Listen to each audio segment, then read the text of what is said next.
दोस्तों नमस्कार। इस वक्त फरीदाबाद में हूँ और चलो जानते हैं इनसे इन्हीं के बारे में। आपका नाम क्या है मैडम? मेरा नाम नगीना है।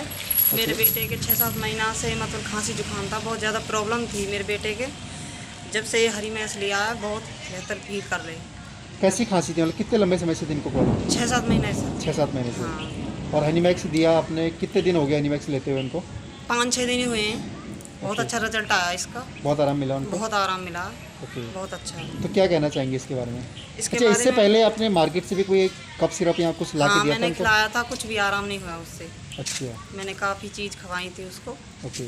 कुछ भी आराम नहीं हुआ। कई डॉक्टरों से दवाई भी दिलाई थी, ओके। पर लड़के के कोई आराम नहीं हुआ। और मैंने ये हरी मिर्च दिया है जब से मेरे बच्चे के बहुत आराम है 6-7 दिन में। ओके, तो क्या कहना चाहेंगे लोगों के लिए जिनको खांसी मैं वांसी हो रही है, ठीक नहीं मैं हो तो पा रही है? यही कहना चाहूँगी कि इसी को लें और बहुत अच्छा रिजल्ट आएगा इसका, बहुत अच्छा फील करेंगे इसको। सब इसी को लें, ओके। बस मैं यही कहना चाहूँगी। Okay, thank you so much. दोस्तों हनीमैक्स के रिजल्ट बहुत अच्छे हैं और किसी प्रकार की खांसी में आप इसको दे सकते हैं, ट्राई करके देख सकते हैं। बहुत बेहतरीन है और सूखी खांसी, काली खांसी में बहुत अच्छा राहत देता है। और सबसे बड़ी बात, अगर अस्थमैटिक की कोई प्रॉब्लम हो तो उसमें बहुत अच्छा काम करता है। खनास वनास हो रही है, बहुत अच्छा काम कर सकता है। आप ले सकते हैं इसको। Thank you so much.